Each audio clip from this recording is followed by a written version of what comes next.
Good morning, ducks.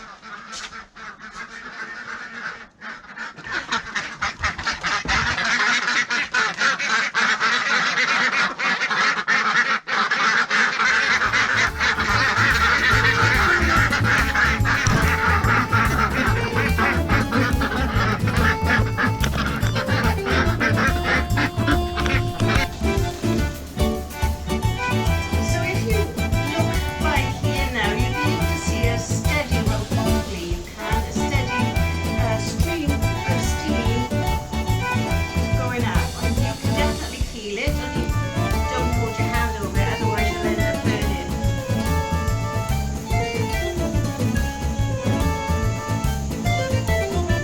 So now that's coming nice, I can now time it for 10 minutes. Here's my pan of hot water.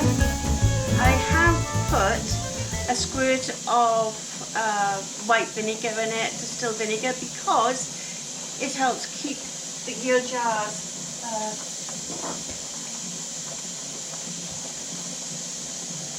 it stops your jars from going cloudy like they would in a dishwasher if there's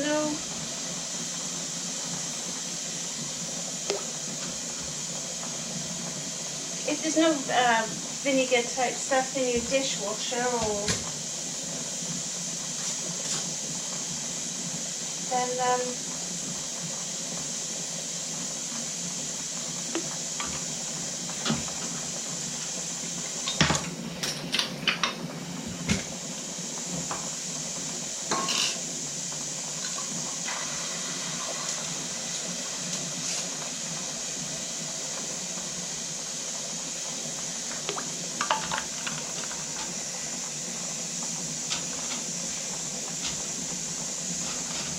so this is all one type of sauce now. So I've got the jars in there and these. So now I will lower, my timer's going off. Lower them into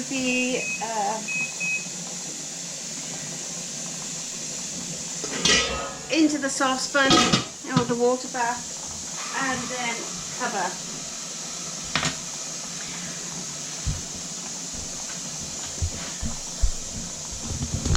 So the alarm has gone off for my timer on here. So as you can see,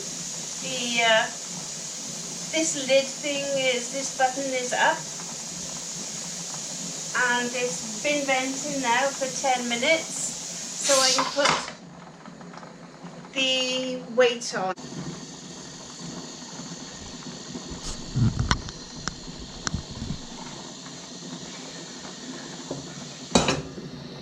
Turn my gas up on that one. So that's got to come to the boil, and once it's come to the boil, you've got to leave it for 20 minutes, I believe, but I will check.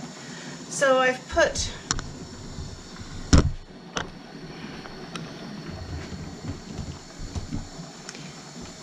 let me see if I can get that pressure gauge a bit better view for you. So after 10 minutes, the alarm went off.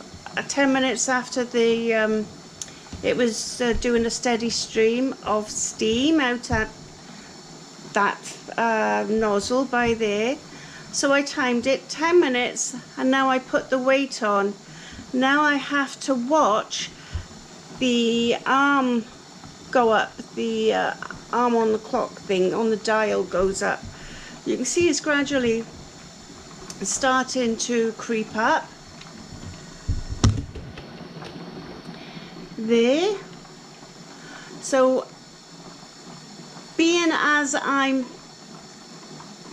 around about sea level here ish, I'm under 1,000 feet, so I do for the lower time or the lower pressure. So I'm where I am, so I will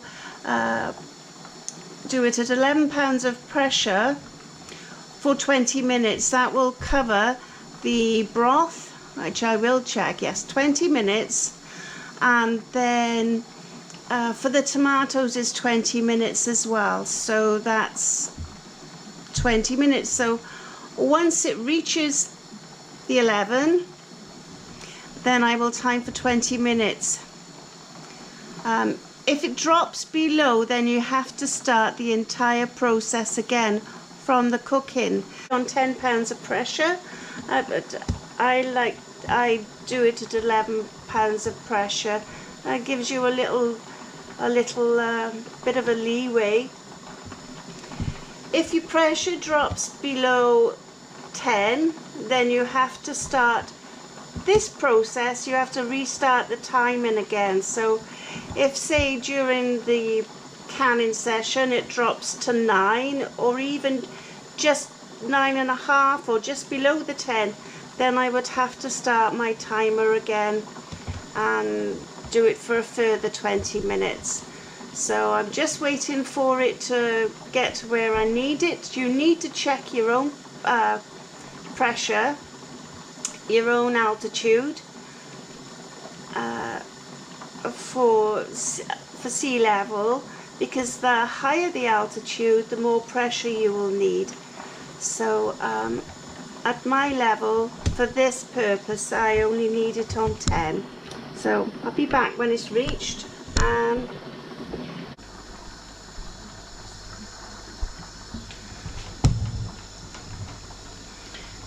So as you can see, the gauge there, I don't know, I hope you can see, but the gauge is just coming up to 11, which is how I like it.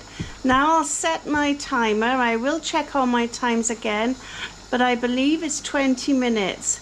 I don't mind if I go over, but you can't go under. So yes, so I have to turn my stove down now, and then the thing is to plan not for any disturbances, otherwise, you know, things can get a bit out of hand. So I'll come back once my timer's off. Right, so my alarm's going off.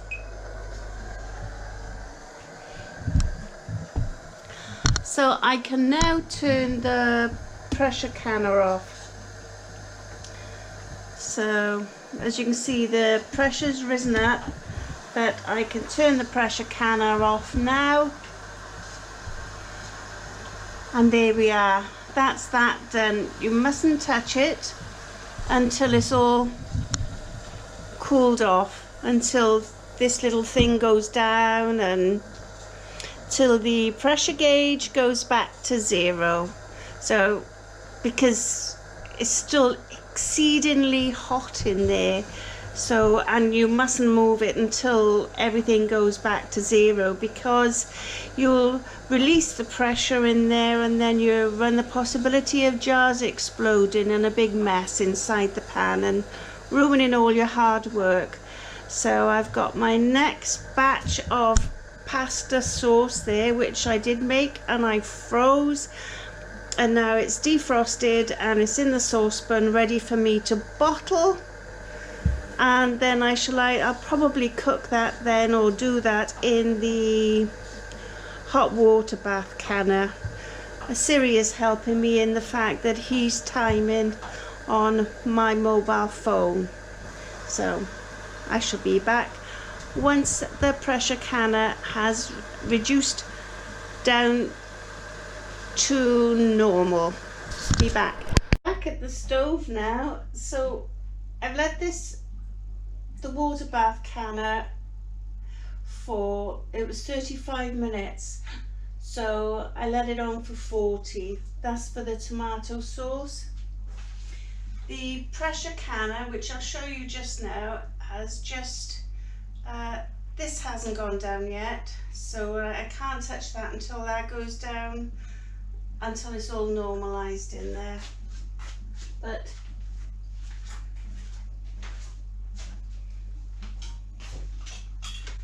it's been a long day today.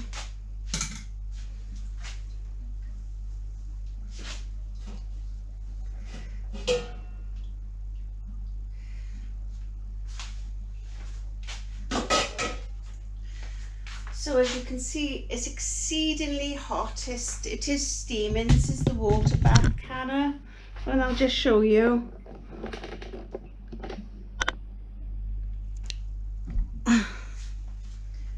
So I'll just show you how to get the jars out of the pressure of the water bath canner.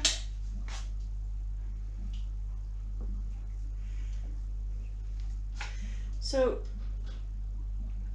trying not to move them about because the jars will seal.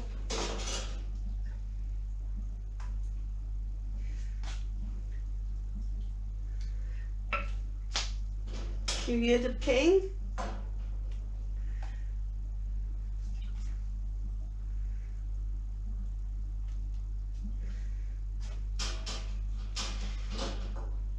That's magic, that is, to hear the ping after you've done so much.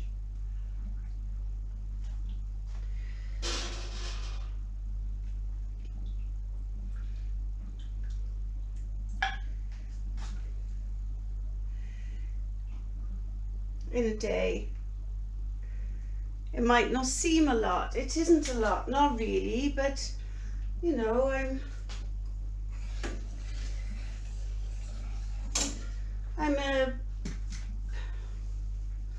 I have to do it all myself, and it's a little hard for me. So I think I can put these, how many? So I got 6 there. Oh, I got some in there as well, haven't I? So I just want to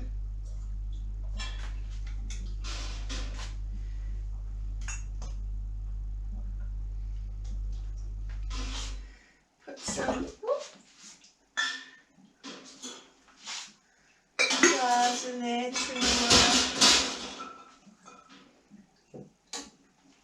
sterilize. If you're using the pressure canner,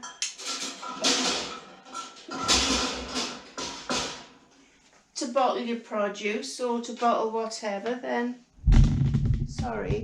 if you use the pressure canner to bottle your foods, then you don't really need to boil the jars, because the pressure canner sterilizes everything anyways.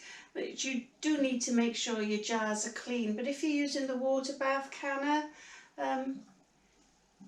you would sterilize your jars, and you sterilize your jars by inserting them into the boiling water for a few minutes.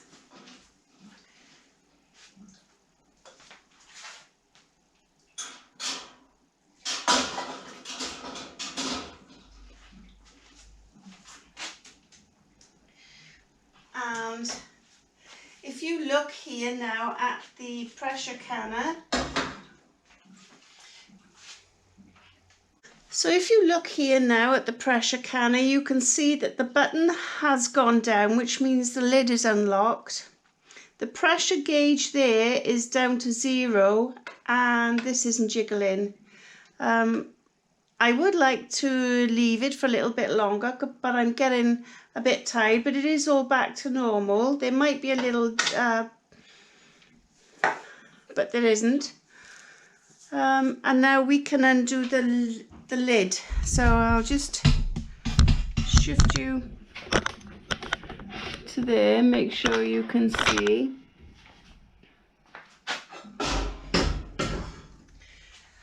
So when we open the pressure canner, after it's been, oh, gas is still on.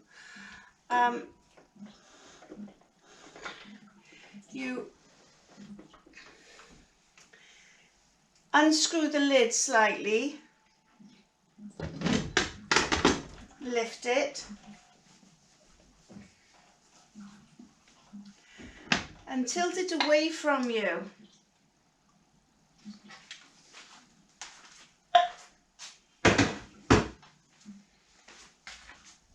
then you follow the same procedure. You can hear the cans pop in.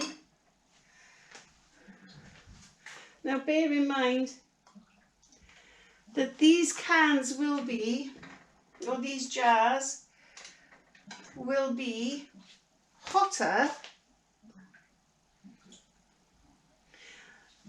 and they will be hotter than the ones you've done in the hot water bath, because this does reach a higher temperature. And if you look, let me see, if you look here, you can see the bubbles rising, because the liquid inside is not just boiling, it's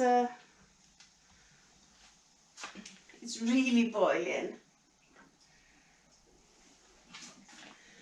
So what the pressure canner does is remove any bacteria that may be present in the canning process, in the bottling process, and it makes it safe, shelf stable, so that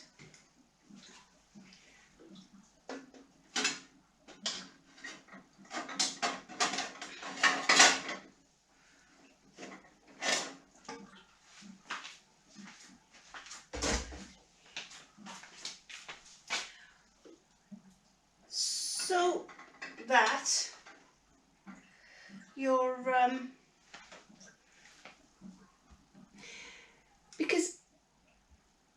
so there's no nasty bacteria growing in there. Because if you think about it, if you was to get a tin of something and then you punctured the tin, air would get in, and then when the air gets in, the contents spoil, and you get this is in any tin that you use.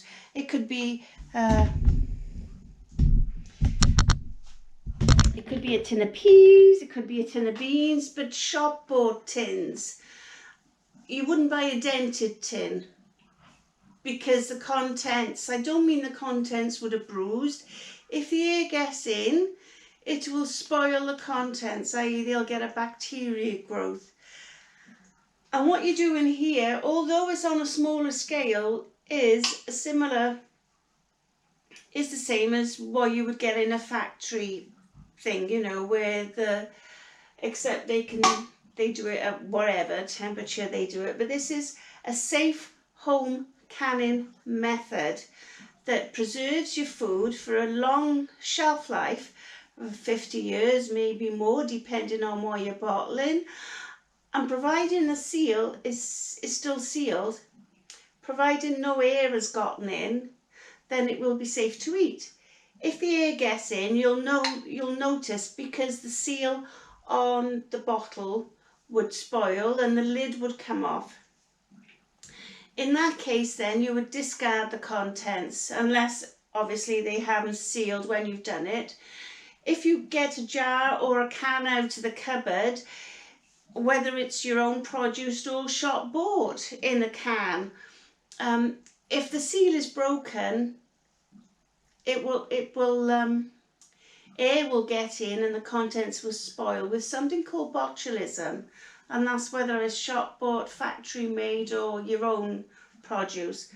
But if the seal is nice and tight, then the contents are safe to eat. And what I mean by the seal nice and tight, so what I mean about the seal being nice and tight, this is a jar of runner beans that I canned in 2018. Yeah, 2018. The seal is still nice. It's a good seal. The beans are beautiful in there. So you get the same effect as if you were to buy a tin of beans off the shelf, except you know what's in your beans. So all this in here, runner beans from my garden, all organic. and a teaspoonful of Himalayan salt, and then water, and they're done in the hot bath, in the pressure canner. And then this is a 75 cl size of tomato sauce, pasta sauce, which I did a few weeks ago, and I did it in one of my Lafitte jars, which I love. These are my favourite jars, but they run a bit on the expensive side, but that's, you use what you've got. And I did manage to buy myself a few of these before the pandemic, so these are lovely. And oh, there you go, they're all sealed, they're nice, and this is shelf stable. So long as this top bit doesn't come off, it's shelf stable. So it's there, well, and until you're ready to use it. So yeah, so I'm really, it's such a good investment. You might seem it's a bit expensive in the first instance. You know, if you go and buy yourself a pressure canner and then you buy the jars. But if you're concerned about security, you know, food security, and concerned about what you're eating and what chemicals you're eating, then pressure canning and growing your own is the best way forward. But if you know, if you haven't got a garden, you can still buy nice produce and then process it yourself. So don't be frightened by using and thinking you're going to poison yourselves. If you follow the manufacturer's instructions and use the correct jars, not jam jars that you buy, you know, that you can get any old jar of jam off a shelf and think that'll be good enough for processing food. Well, it won't be. It's not built to do that. You can't long-term store foods in a jam jar. You need proper canning jars. So I've showed you several jars which I love to use. I have had one or two failures, but on the whole, I've been very lucky. But then I do follow the instructions, and I do it. You also can, so if you're having a mixed can like I did today, where I had sauce on one level and broth on another, then you use the canner for the bit that takes the longest to can. So if I was cooking tomato sauce in there, which is 20 minutes, and then maybe meat, which I do bottle meat, but that would take 70 minutes, 75 minutes. And so what you would do then is, if you were doing a mixture, you would bottle your sauces and then put them all in the canner, but you time your canner for the thing that takes the longest time to prepare. So 90 minutes, 95 minutes for a quart size jar of meat. I think it's 60 or 65 minutes, but I always check the book for a 490 ml or for a pound size jar.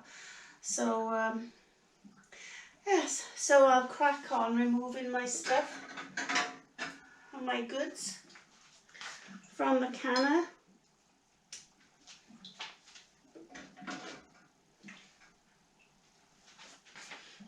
I will be bottling meat I do make my own corned beef and my own stewing beef.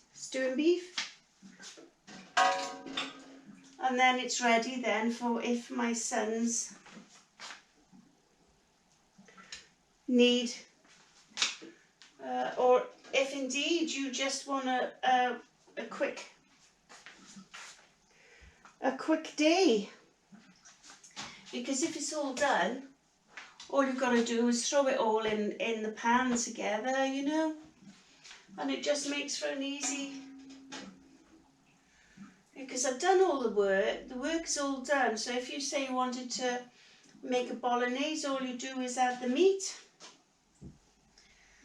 Bob's your uncle, as they say, and Fanny's your aunt, and it's just a quick instant meals to go, I suppose, because you've done all the work yourself.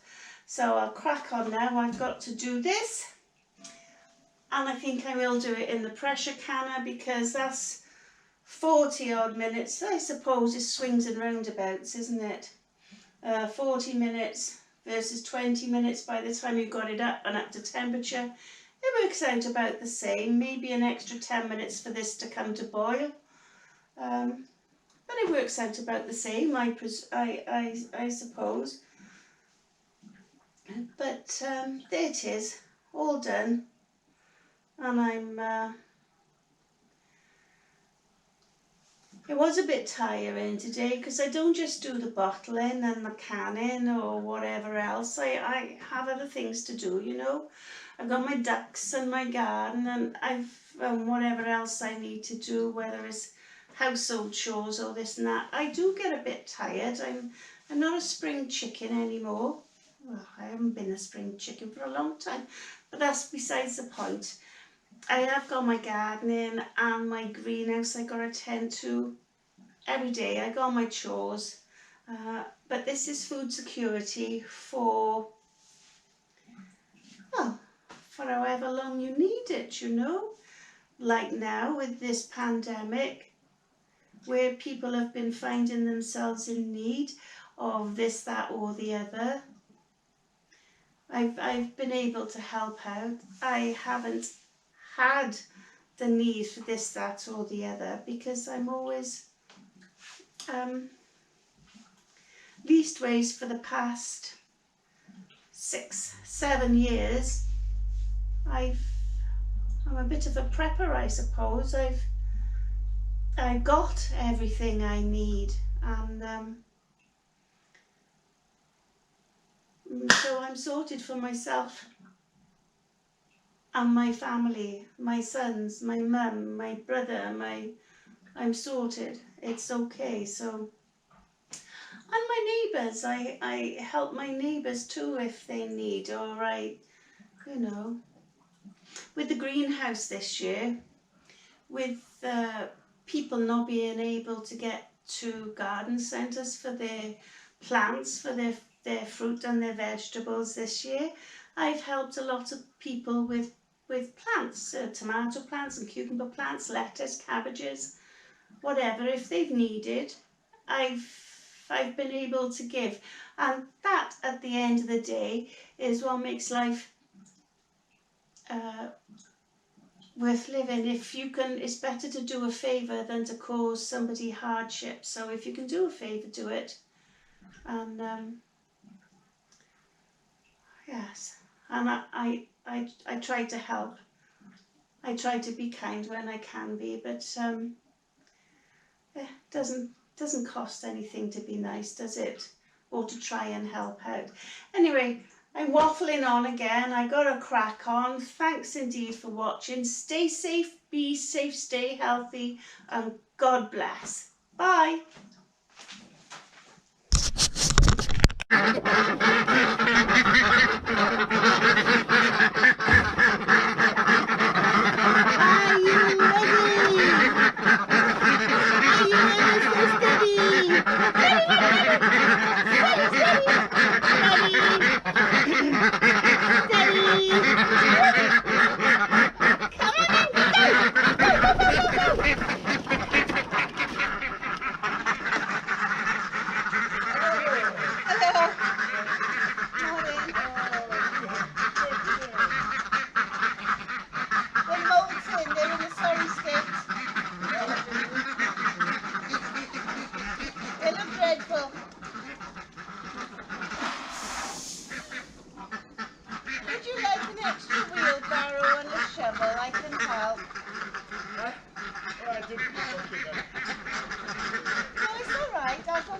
fine.